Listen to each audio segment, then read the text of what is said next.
Hello and welcome to everyone out there in the Actual Tech Media audience. Thank you so much for joining us on the webinar today. This is an exciting launch here. You'll hear all about the exciting new Veeam Data Platform version 12.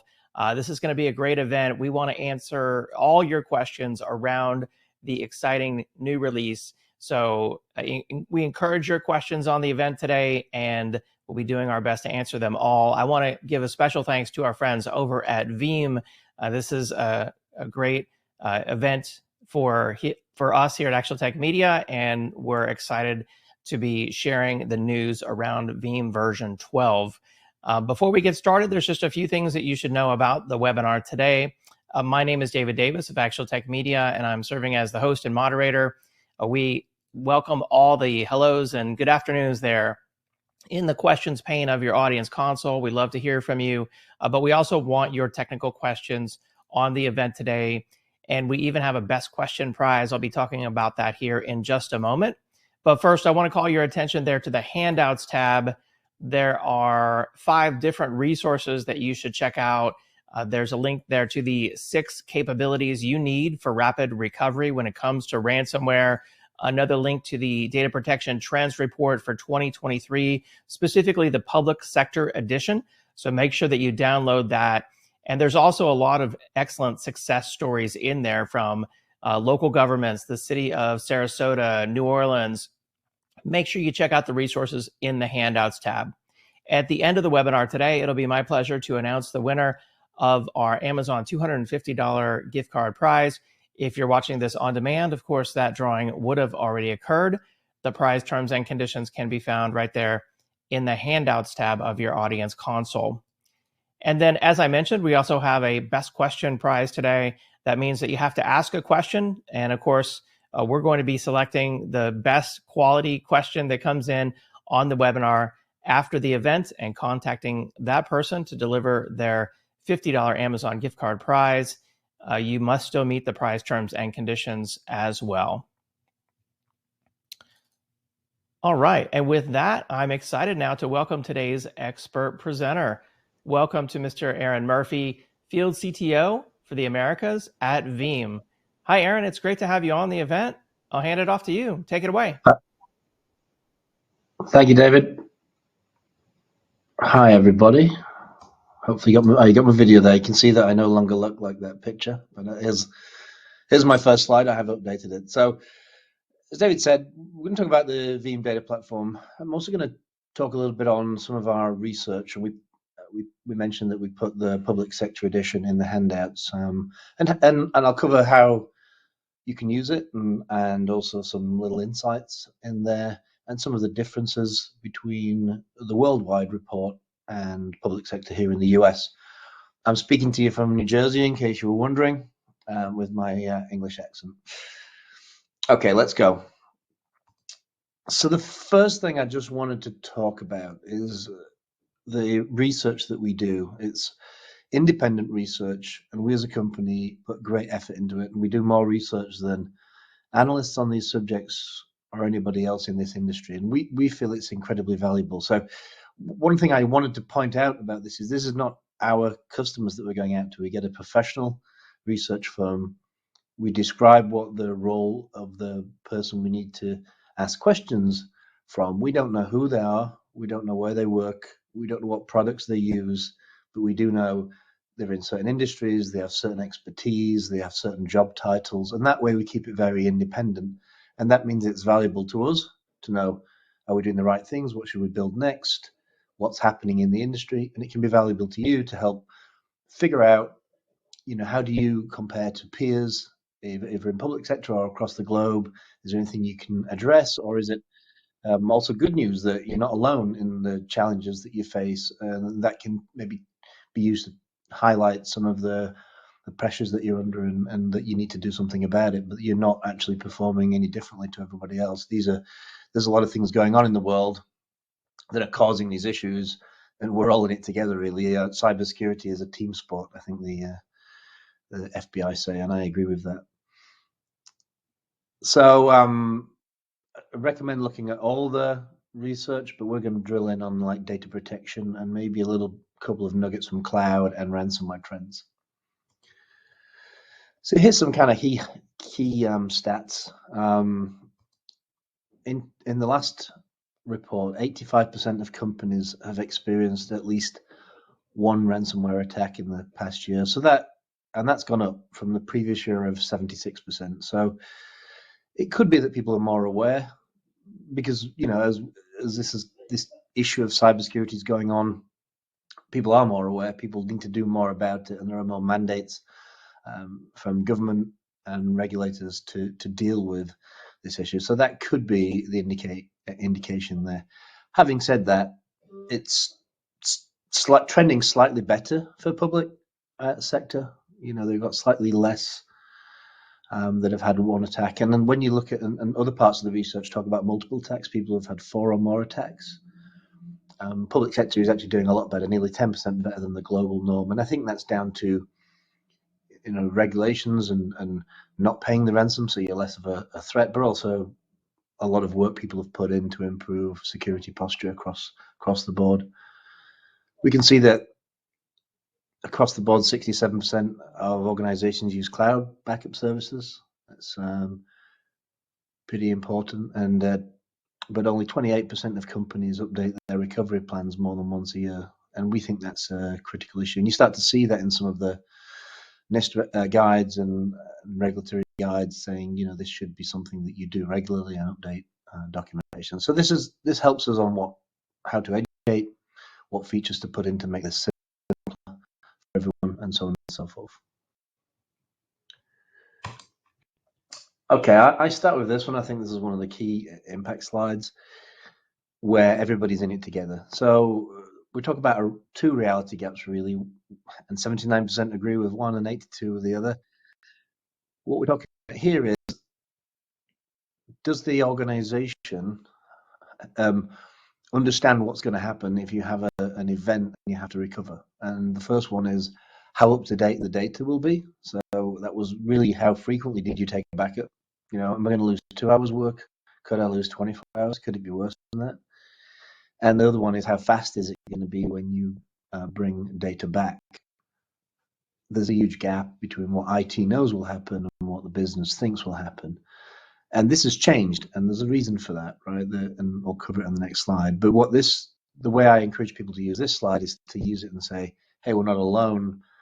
This is a phenomenon that everybody's experiencing. We need to put a project on the table to improve it, because there are some quick wins and there are some ways you can improve it.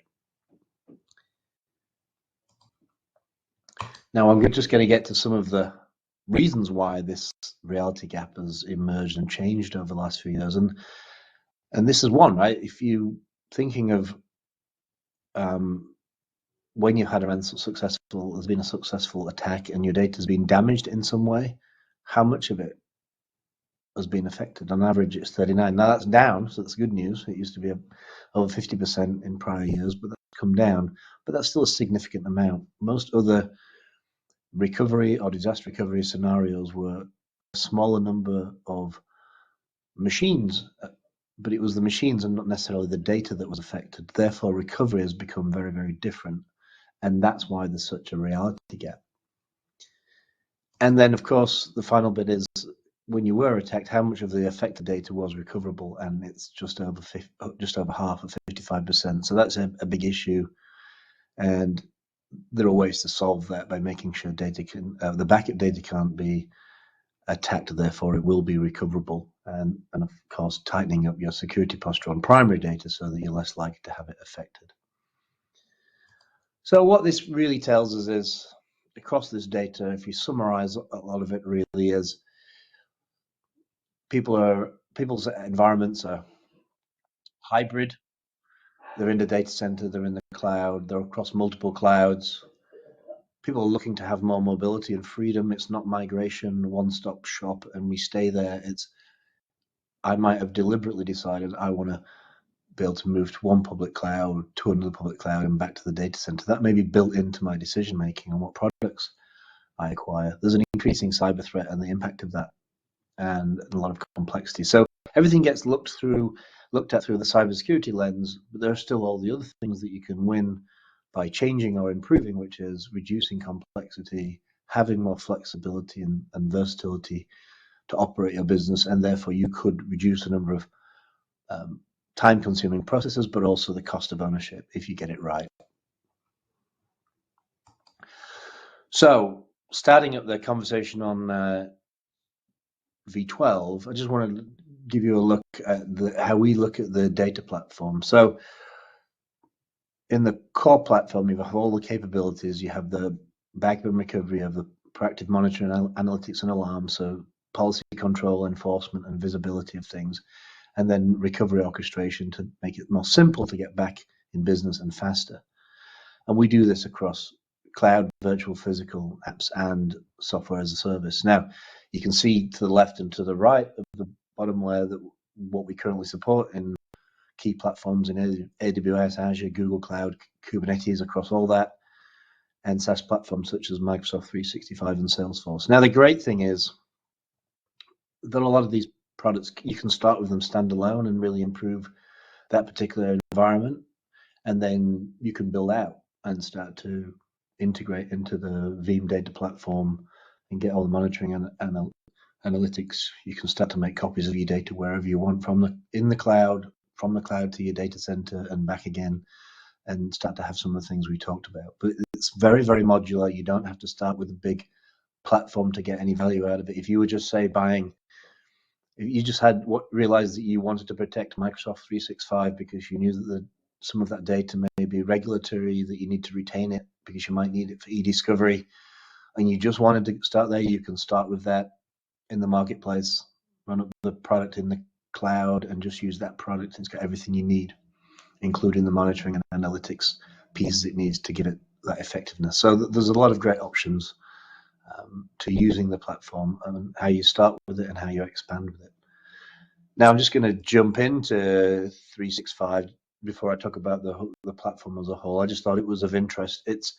If you look at the cloud research data that I showed at the beginning, we see more and more organizations realizing that they need to start protecting this and not just relying on the features in 365. And the ones that realize it the most are in public sector, because they are more aware of compliance and regulatory retention requirements. And retention is really the reason why people are decided to do it. So when you do it with Veeam Backup for 365, there's a lot of flexibility. You can do it in your data center, you can do it in the cloud, you can acquire it as a service from one of our partners, and you've got flexibility of where you put the data, any object storage, including cloud, so you can make sure the data gets off-hosted across different geographies, and you've got like protection and control. There's a lot of dashboards, alerting and monitoring. You can do auditing, so any certain users, you can turn it on so that you get alerted to if any activity going on in their environments. You've got a lot of flexibility and control, and they're very scalable and easy to use, and self-service restore, and lots and lots of features. And so that what's happened with this is it's kind of exploded from like first releasing the product a few years ago to now having, the last quoted is 14 million plus. It is definitely 14 million plus, probably a couple more million on that, of protected users, and makes us the biggest platform in the world for protecting 365. So a good one to get on board with. And one of our case studies that I just briefly mentioned later, City of New Orleans, is also a user of this particular product. So now I'm just going to switch gears a little to the Veeam strategy and the whole of V12 platform as a whole. So the way we focus on it strategically as these three pillars, and it might seem fairly obvious, but there's a couple of uniques in here that could be really valuable to you, and I just want to highlight them. So data security is important, right? It's the quick win. It's the one thing that you must have. You must make sure that the backup data is out of the reach of your administrators, and therefore out of the reach of the bad guys, because essentially in all the attacks and the majority of attacks I've interviewed customers, it's some sort of admin account that gets too much access and destroys things, right? So, and we aim to make that as simple to turn on. It's not complex. You don't need to learn a whole bunch of new tools. You can use it on multiple copies of data, and we want to make it cost effective. So you can do it as frequently as you need, and it's not going to cost the earth. Recovery, we know the important of that is that it has to be fast, it has to be flexible, and it has to be able to adapt. I've talked to customers who planned on recovering in their data center, but after they had some of their data encrypted, they couldn't get equipment into the data center fast enough. There was a supply chain issue. So they took backups that were secure and immutable in the data center, and they moved them to the cloud that they'd never used before, and they were able to bring up all their compute nodes and get back in business. So, pretty great capability there. And then that freedom to go from data center to cloud and back again, take your backups with you. It's really, really important. What you don't want to do is lock yourself into something that you can't change, and that starts to, what you've decided to do for backup manages what you do on production systems, because it should be the other way around. Production systems are for keeping your services running, engaging with your customers more, and modernizing and becoming more digitally transformed, and backup should match to that. It shouldn't be leading and holding you back.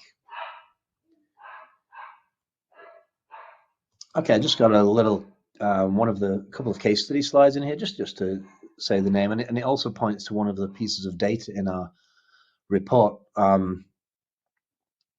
What you don't want to do is pay ransom to get data back.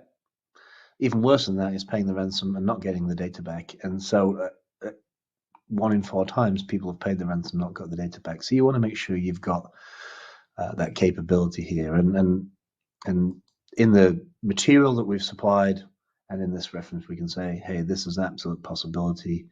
We've got a lot of customers that have been successful in recovering with our product. And if you just take a look at it as a whole, if we're driving on those three pillars of security and recovery and freedom, but then if we look at ransomware or cyber threat, which is the lens we look at it, we want to make sure that you've got full control over recovery.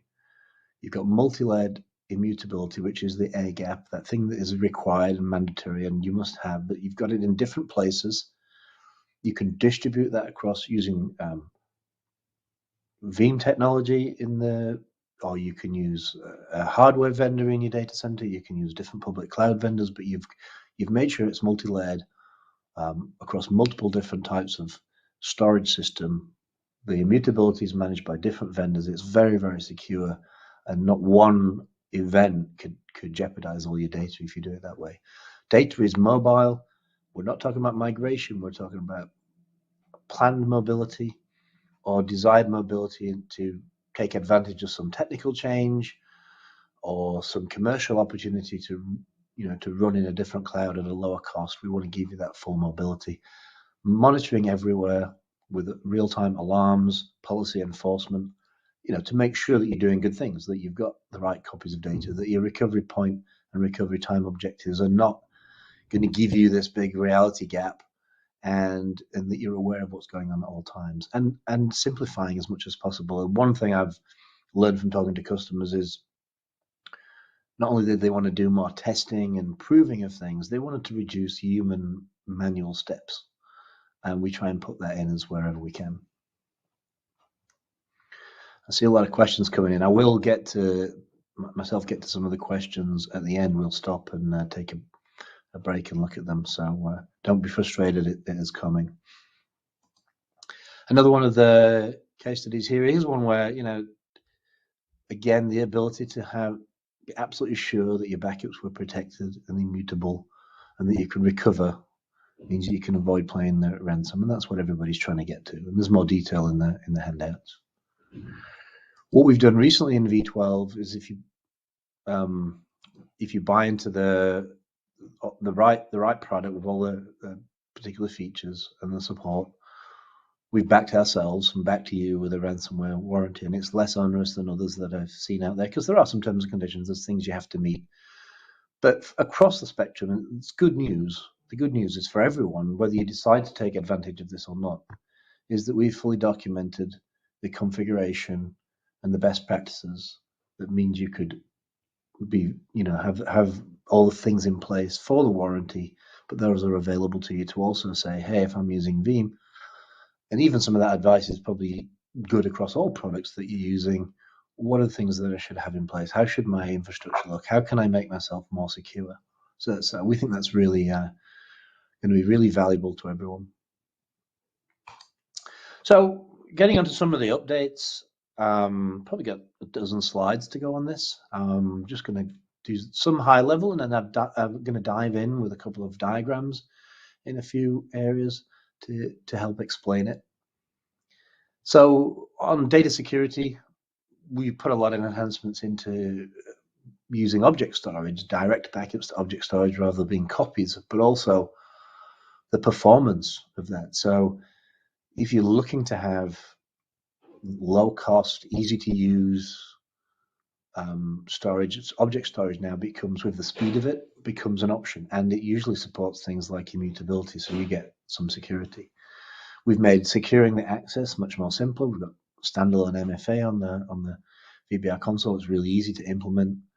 We added immutability in Azure. Now, we could have done that a while ago, but we wanted to make sure that when we did it, it was cost effective. So we needed some updates from Microsoft, and once they were available, we updated our software. Now you can have immutability in Azure, and very, very cost effective. We're not going to we're not going to force you to keep the data longer than you need. You're not going to store much more than you need in that format. So very, very accessible for everyone. Recovery, making it faster to recover, giving you control over the recovery and the management like never before. More options to do disaster recovery as a service with our service partners. We've updated the software all across the piece on recovery. And freedom, we've expanded what options are in the cloud, what options of mobility between clouds are there, and we've done recovery orchestration into Azure, which is one of the primary platform that people want to do that. So now you can have I talked about that customer who never used the cloud before, and they took the data to the cloud, recovered it, and got back. Well, if that was orchestrated and automated and turned into one click, that would have saved a lot of time. And these are the kind of capabilities that we've added in version 12 of the platform.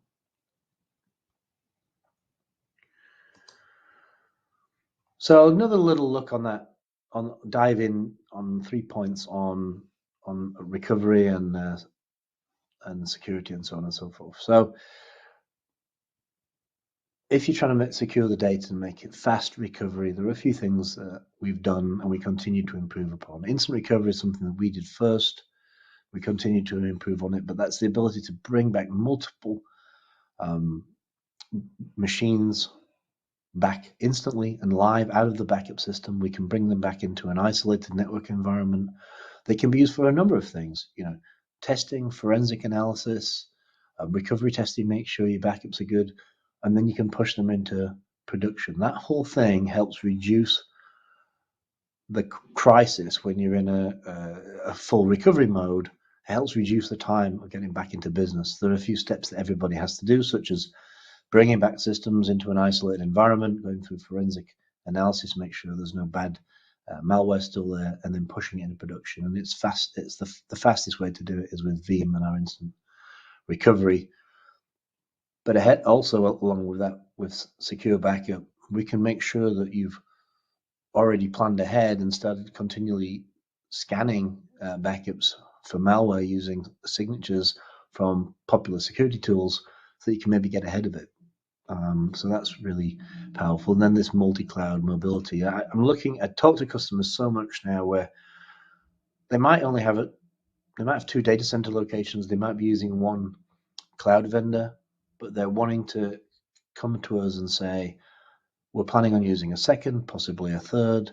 We've got some workloads we want to bring back to the data center. We want that mobility. And sometimes it's deliberate. Developers are developing in Google Cloud, but when they run it into production, they want to run it in Azure. So there's a whole bunch of things that we can help around that. We're doing more than just backup and recovery. We're enabling that kind of how they want to operate their business.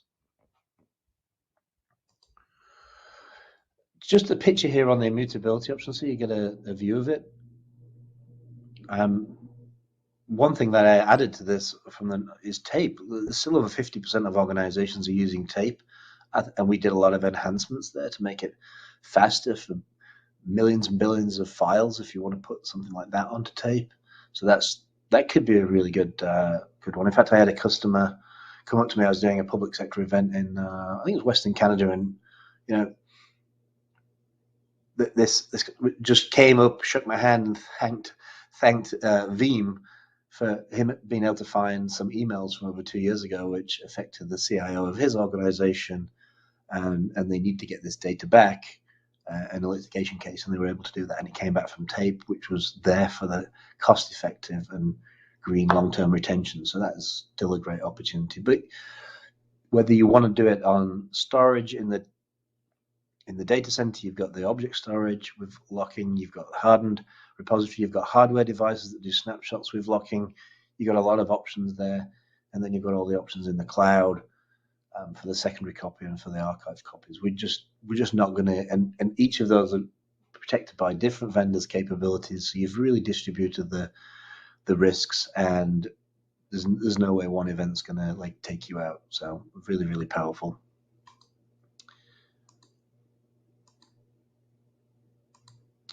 Veeam Cloud Native Backup, we continue to expand the number of workloads and services that we protect. What I'm showing in the diagram really is that you could start, if you just wanted to start, if you were born in the cloud organization, which you're probably not, because public sector's been around a lot longer, but if you could start with AWS protection, you could do the backups of your cloud systems into the cloud across geographies to make that extra safe copy. But what you can also do is make copies of that data back into your data center. So that could be the most cost-effective place to hold data for longer-term retention. Probably is in a lot of environments, but you can also start to bring all these systems together from a monitoring and operations and visibility point of view, so you know what's going on. I recently did some compliance reporting. Now you can get the reports from the Veeam One reporting that gives you all the information you need, but you can also get things out of APIs and integrate them into your into any systems that you might have. I recently helped a customer they had virtual machines in the data center and virtual machines in the cloud that belonged to one application service, but they had them in different places. So they wanted one place where all those reports were there just for the application business unit owner, and we could achieve that with APIs. So there's a lot of power in the platform that way. And mobility, we talked about it. If your primary thing that you've been backing up and putting it to these locations, right? Well, I can recover them to these locations or these, right? I've got full flexibility. I've not locked myself in any way. And that's, as I said earlier, been really powerful to help customers out of a tight situation. But now people are starting to plan this in, knowing this capability is there. That's what people are after.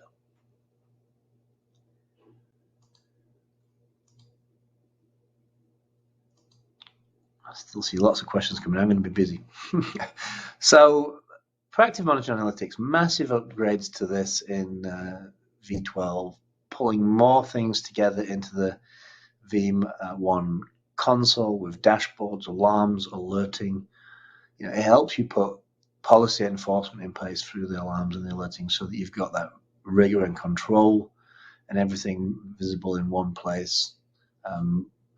So let's dive into a couple of things here. Really, the first one is I really wanted to talk about. Veeam One is not just monitoring backup stuff; it's also monitoring your data center environment, like your vSphere, vCloud, your platforms that you're running, and bringing all that information together to help be proactive and help you manage everything that's going on in that organization. From a backup perspective, what we're trying to do is enable you to stay on the narrow path, doing all the right things to protect your data. So, one of the ones would be too much red on this graphic, but this is an environment that needs help. But this is, have I got the right number of immutable workloads, immutably protected workloads with the right level of management of protection, right? And if it's red, it's something you got to deal with. But you can also set alarms to trigger off and say, go do something about that, help you keep everything safe and secure. The other one is full auditing of any access to data, changes to data, privileged activities, logins. You know who's doing things to the environment, and you can have real-time alerting. So you lock it all down through role-based security, and you limit people to the, in the best policies to only doing certain actions. But you also get this information that's audited of everything that's going on, and that's critical from a governance and compliance point of view. And so we expanded that.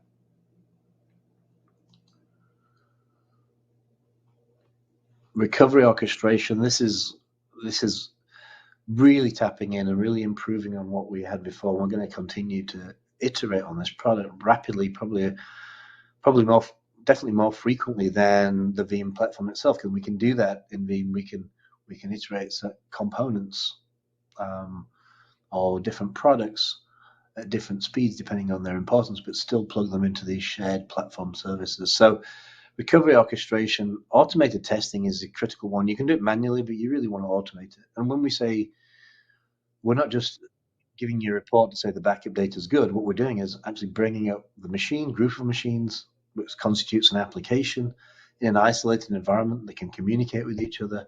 You can implement things to test that it's accessible and working.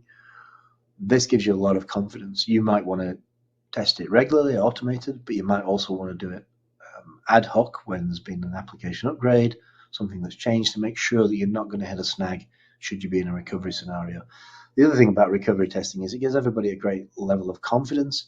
You can use it to teach all the people you need or might need in a recovery event. Say you had to recover from a cyber attack. You might have the skills in one or two people, but you really want more people to have the skills. It's easy to do with Veeam, but if someone doesn't really know the system, then that's going to limit your ability to recover. So you can also use the testing to get people trained so you've got enough access to people when you need it. Automated documentation, also critical, in a paper format, off a server that's not on a server that could be affected, to make sure that you've got the latest configuration, the latest build, where all the latest data is, so you can put things back. And that's really critical too. And then simplifying it. So let's dive into a couple of things on here. So the recovery orchestrator, you take your VMs, you can orchestrate recovery across from one data center to another. But now we've added that recovery first into Azure, and we'll look to continue to do more on that, so that you really can be prepared when there's need for a massive recovery. And we're really going to reduce that time down to when you can say back to the business, oh, well, we're going to be back in business on this date, right? We're looking at all aspects, the things that slow a recovery down, and saying, how do we make it faster? How do we reduce that time that you're staying in crisis mode? And Recovery Orchestrator can do that for you.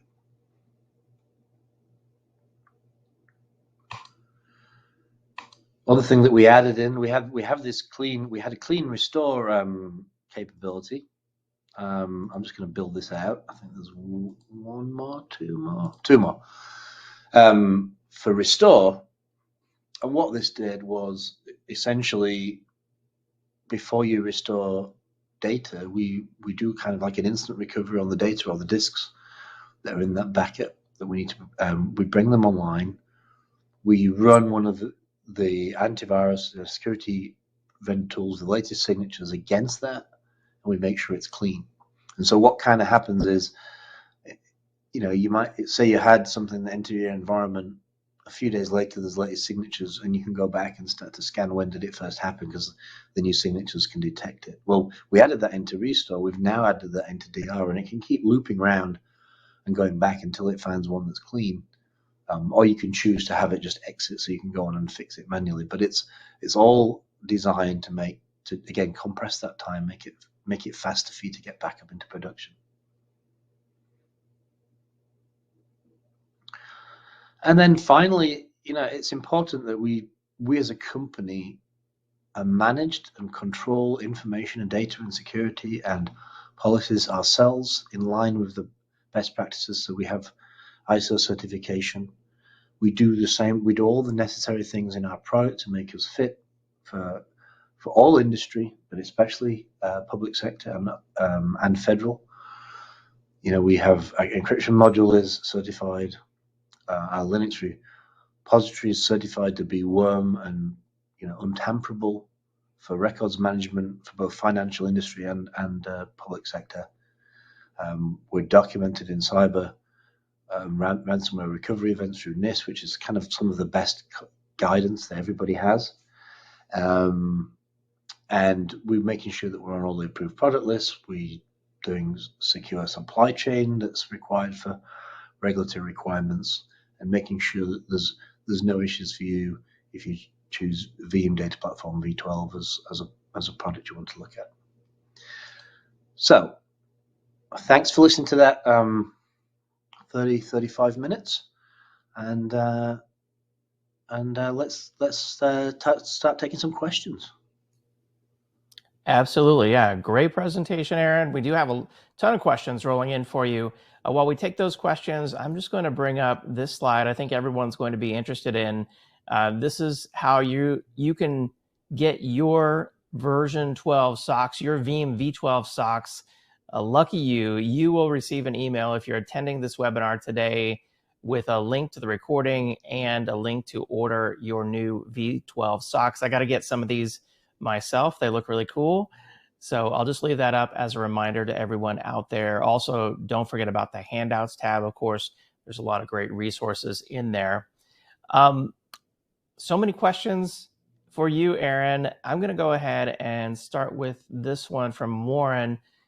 He's asking if Veeam provides an all-in-one solution from desktop to server for data protection. Yeah, absolutely. We got the software works across all those majority of platforms that we see in the modern environments. Yeah, from the desktop to production, but also, as I mentioned earlier, in the data center and in the cloud and wherever you want to run it. Excellent. Michael's asking, does immutability become possible on my existing backup jobs after the upgrade from 11 to 12? Or is there a switch to enable that, or do I have to recreate the jobs? Well, you won't have to recreate the jobs, but you probably have to create the new storage with immutability turned on. If you were writing to sort of objects, say it was object storage as an example, you'd probably have to create a new one with it turned on and then redirect the backups to that. So there'd be some change, but it's not going to be too difficult. Got it. Okay. And then I like this one. They're asking, what are some of the quick wins you would recommend for an organization out there to be better protected from cyber attacks? Okay, good. That's a good question, and it's actually related to the last one, because I want to make this. There was some good news in there. Maybe I didn't bring it out, but trends are going down in general, and people are getting more cyber aware and have got better security posture. And it's not all doom and gloom. The quick wins is that turning on immutability on backups. If you go to V12, if you're an existing Veeam customer, if you implement Veeam, is very, very easy. It's not complex.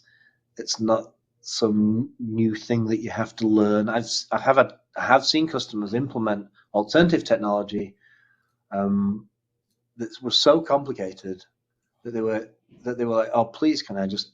We want to get Veeam because we want to turn on that simple immutability, and that is a really big win, because once you know that your data is protected, you at least know you can recover it, right? So the first part of when someone gets attacked is like, do we have to pay the ransom? No, you shouldn't be paying the ransom, but some people have to, right?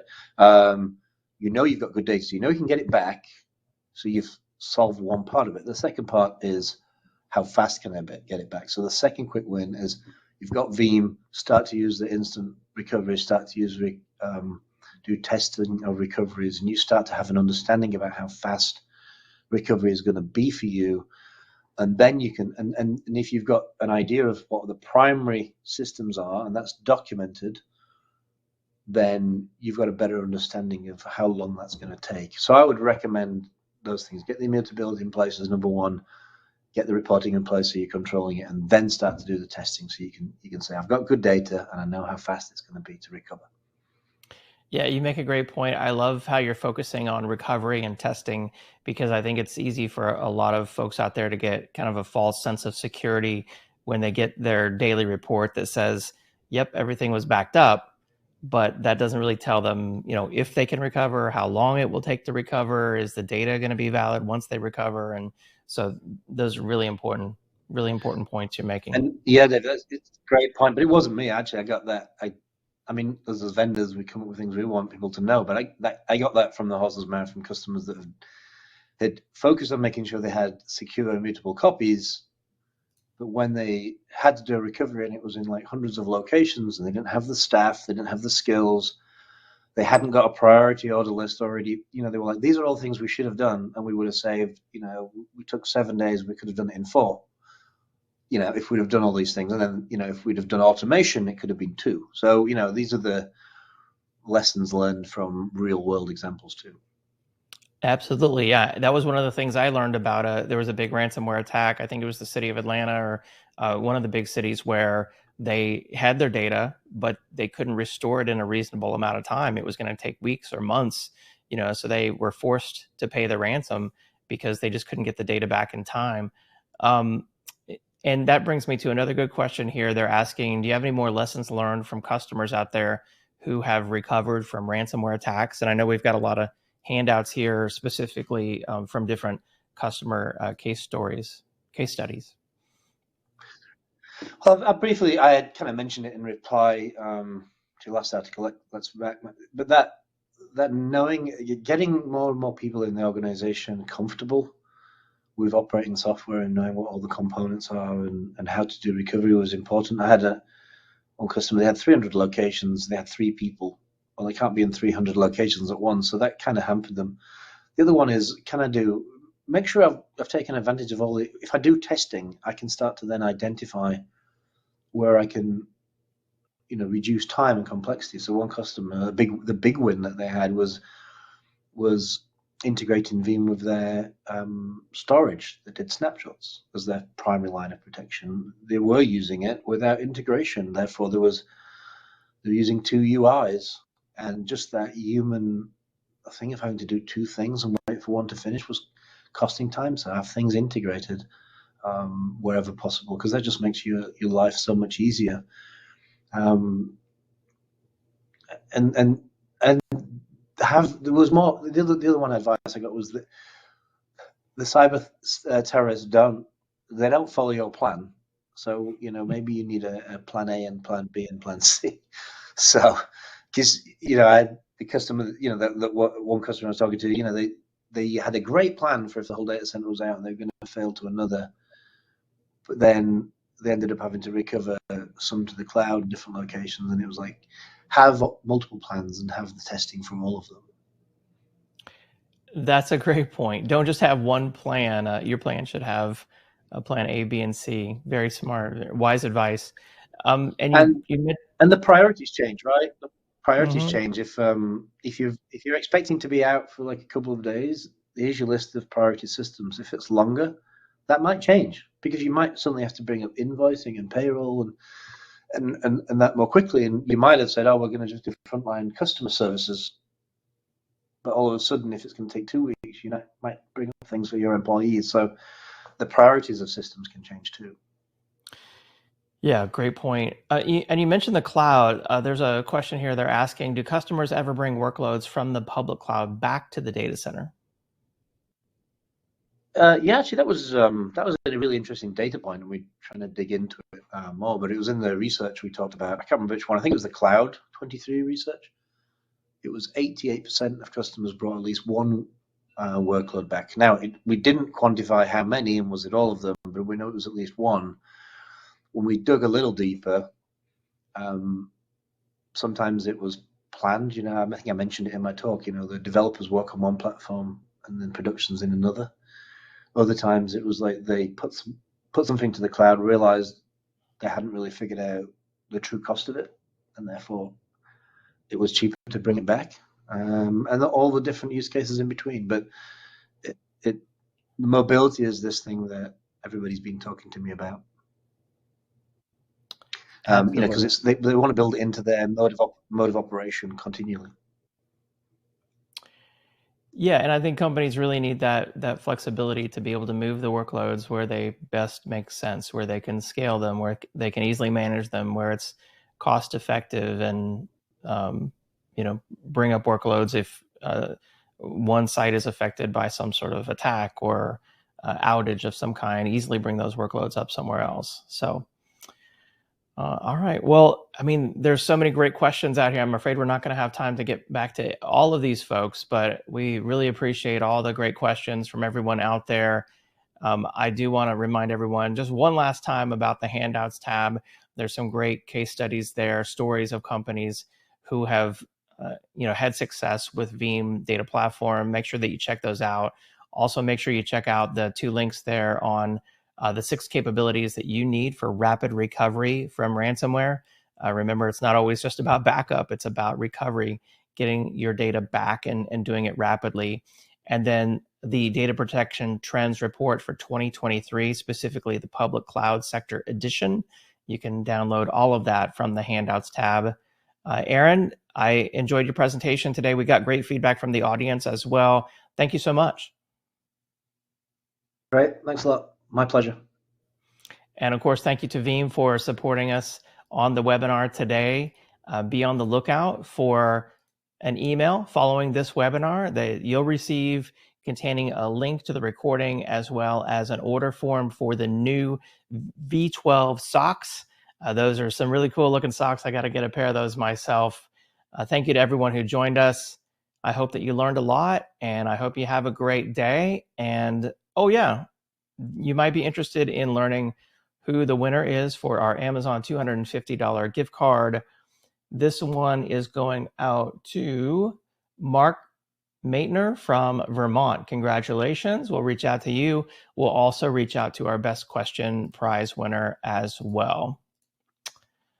All right. Well, thank you to everyone who joined us, and have a great day. See you next time. Bye-bye.